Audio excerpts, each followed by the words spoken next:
Don't let me hear any of you say we don't give you the content you ask for. You wanted a transfer update. You asked for it only an hour or so ago in the match preview for Southampton. Well, here it is. Let's get into it.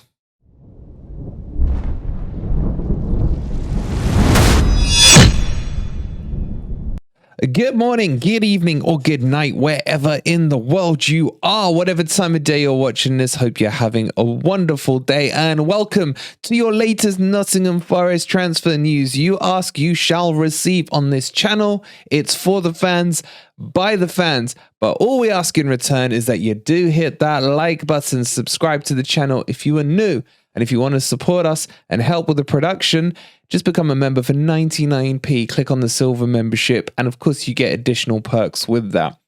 Let's jump into it and let's start talking transfers. And the transfers, I'll be honest with you guys, there's nothing concrete and there's nothing cement. It's more so at the moment about players going out than players coming in. So I want to make that clear off the bat. Forest need to clear some space up to bring in some new players. Imagine us saying that in the summer where we had like an empty busload of seats available. But it's not like that where we are right now.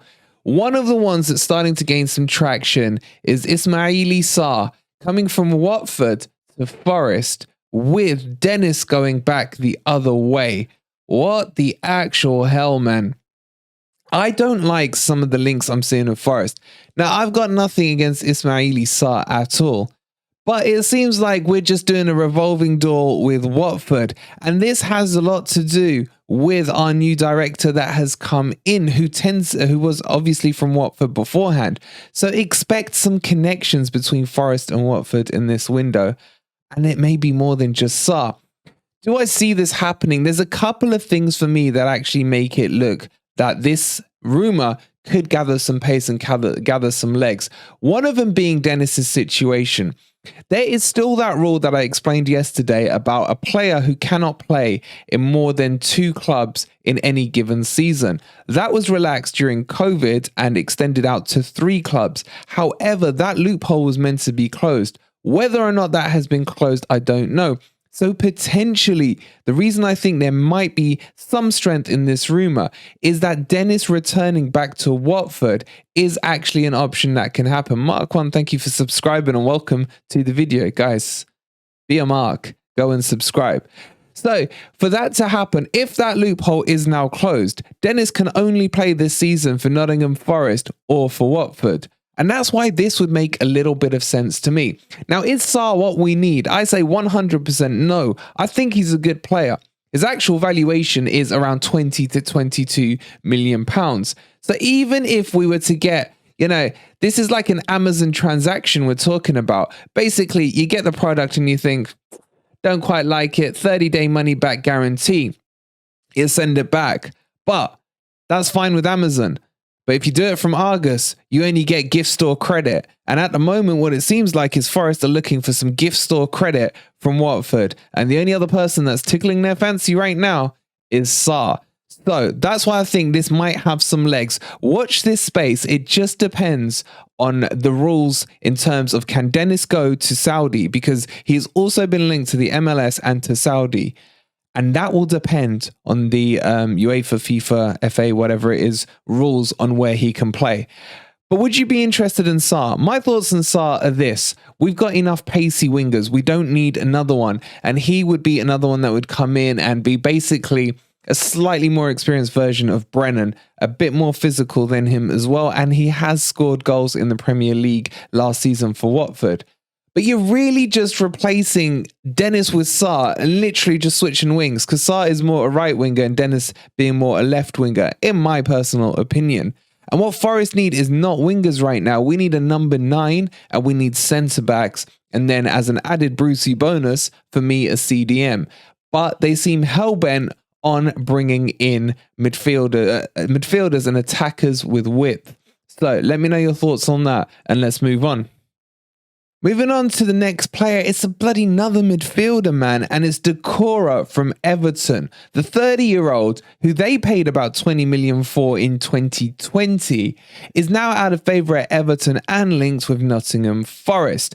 I don't like this one at all, and I don't see why Everton would sell to a rival firstly. So I don't think this one has much legs. However, I also don't understand why we need another one. It's basically another 30-odd-year-old player who's going to be coming from a rival who isn't good enough to get into the Everton team currently. So what the hell makes the Forest guys, if there's any truth in this rumour, think that he's good enough to come into our team? This one stinks to me of Coyote panic. Check Coyote being injured for a couple of months and Forest looking to bring someone in with a similar profile who can do a similar role and panic replace him in there.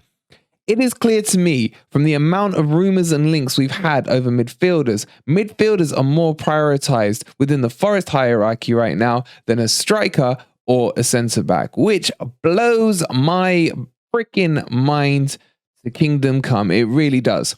We have enough midfielders. We have enough central midfielders that you can at least get through a season with. I'm not saying they're all world beaters, but they're good enough for the Premier League. Where we are struggling is centre-backs and strikers. I'm not going to repeat myself. I've said it a billion times. Anyway, but he is linked and he wouldn't come at a cheap price either. He's probably going to cost us somewhere around 10 million to bring him in. And I just don't see the point in that, especially if he is a part-time replacement for Czech Kyoto. What do you guys think of him? Let me know in the comments down below. Is he someone you'd be interested or not? Forest seem to tend to like to shop in the same stores. I don't know why, but we are. The other one that's still being linked to us is a player we brought to you from about 2 months ago. Well, maybe not 2 months ago, maybe 6 weeks ago, where we told you about Becker from Union Berlin coming to Nottingham Forest to pair up with his old mate, Taiwo Uoni. Oh, this one just doesn't make sense either. This one is basically a Sarr 2.0.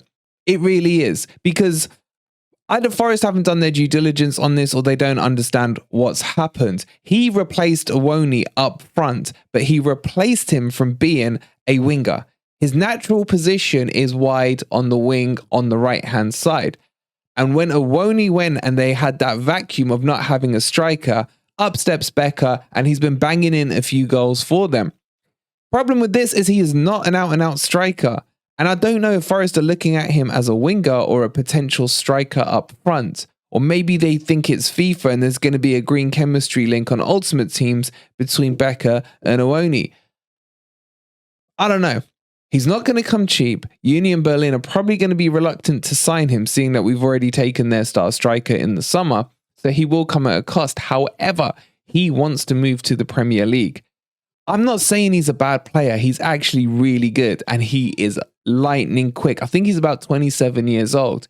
But my issue at the moment is the profile of players we are looking for in this window. We're not being linked to centre-backs and we are not being linked to out-and-out number 9s. And it is worrying me a little. Let me know on Becker what you think. Before we move on to the next transfer link, I want to remind you that, of course, Forest are playing Southampton tonight. We've done a match preview for it earlier on this afternoon, so go check that out. But we have the watch-along for you from 7 p.m. tonight, so make sure you join us and you won't miss a kick of the game. Don't forget as well, I want to see your thoughts pre, post, halftime, whatever it is match on our WhatsApp. There's our number right there, 07869 493598. Send me a little 30-second video clip of you and your thoughts, and we will get that up in the live stream because we want this channel to be all about you, the Nottingham Forest fans. So get that in, scan that QR code as well. What we will do, we will broadcast a message or two a day. It won't be spammed at all, just to let you know on any breaking news or any videos that are coming up on the channel, etc. So scan that QR code, punch that number in, message me directly. I'll reply back to you guys. I love talking Forest with you guys 24/7. That is my number. So just don't call me at 4 in the morning like someone did yesterday. God. I want to talk to you guys about Salim Amallah as well, the Moroccan international, who again we brought to you guys a few weeks back. I just want to add to this, he is still on Forest radar. The problem is that Newcastle are apparently now interested in him as well. And Newcastle, with their oil money, etc., may feel they can muscle in on this deal. Again, he's a number 10. And again, do we need him? I don't know. We got Scarpa, we got Morgan Gibbs White, and potentially Lingard, who can play in that position. Do we need another one? He is, again, a good player. I'm just worried about the priorities of where the positioning is being scouted for. So keep an eye out for Newcastle and Forest about to go head-to-head for his signing. He's only got 6 months on his contract. He's not going to be expensive at all. It'll cost us a few mil. But he wants to join Nottingham Forest, from my understanding. But it sounds like Newcastle is sniffing in this pot as well. Let me know what you think of him, and also if you want him to join Nottingham Forest. Guys, the growth on this channel since we converted over to Forest Fan TV has been phenomenal, and I just want to take a second to thank each and every one of you. I hope you're enjoying all the new content that is coming out with all the new members of the FFTV team, and I'm just here to tell you it's only going to get bigger and bigger and better. But we need your support, we need your help. At the very least, please give us a second and just hit that like button on the video. Subscribe if you are new, and if you love Nottingham Forest and just can't get enough YouTube content on them, keep hitting that. Well, don't keep hitting it because you'll unsubscribe, but keep subscribe. If you're not subscribed, subscribe and keep hitting likes on the video. There, I got the words out in the end. So we'll be back tonight at 7 p.m. for the third thing we got going on today, followed by the player ratings after that. I'll see you at 7 p.m. where we'll dissect the team news. Get your videos into me on WhatsApp so we can get them up on stream and we can hear from you guys rather than listening to me babble on for a couple of hours. Thank you so much for watching. See you at 7 p.m. while we thrash Southampton. Come on, you Reds.